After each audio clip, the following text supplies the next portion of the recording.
So we've got our dialogue bouncing around the screen now, but it still doesn't look quite like a fly. And I'm going to try to remedy that somewhat in this video by doing some additional styling to the dialogue. The first thing I want to do is remove the title bar and the frame from the dialogue. You can do that by calling this setUndecorated method on the dialogue and give it an argument of true. And so that removes the title bar and the frame. So this looks a little bit more like that box that would bounce around on old screensavers. The next thing I want to do is change the color of the background of the dialogue. I can do that by getting the content pane of the dialogue. This is the actual content of the dialogue, and calling the setBackground method on that pane.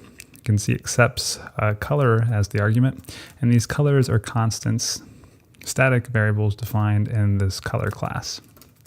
So this should set the background to a nice black for us. I'm getting an error because I haven't imported the color class, but this first quick fix is the right one. So now we should have a nice undecorated black dialogue. Note if I click on the IDE to give the IDE a focus, it obfuscates the dialogue. Dialogue is still there, but it's being covered up by the IDE. And of course, if we want this to look like a fly, the fly should, cover up our active windows. It should always be present on top of on top of everything else. So surprisingly, we can actually do that. There's a method called setAlwaysOnTop. Again, pass in an argument of true.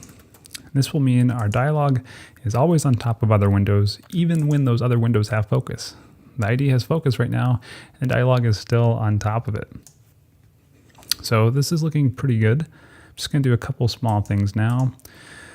400 is a little bit large for a fly, so let me scale this down to 40. There we go. It's still a little bit big, but I think if I made it any smaller, it would be difficult for you to see, so I'm going to keep it there for now. The motion is looking a little jumpy, and that's because we are jumping 50 pixels each iteration. So let me scale this down by a factor of 10. If I scale the sleep time down by a factor of 10 as well, it'll move just as fast, but the motion will be much smoother. So that's looking pretty good. Good enough that I feel comfortable doing a refactoring and changing the name of this variable from dialogue to fly. Now that's actually starting to look like a fly.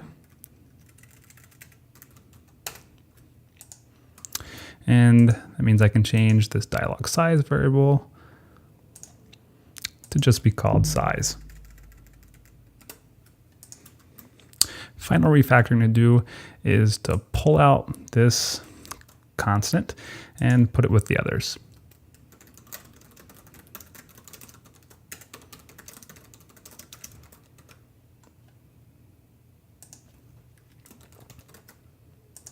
There we go. So this is going to behave exactly the same as before, just some refactorings to make the code a little bit more readable.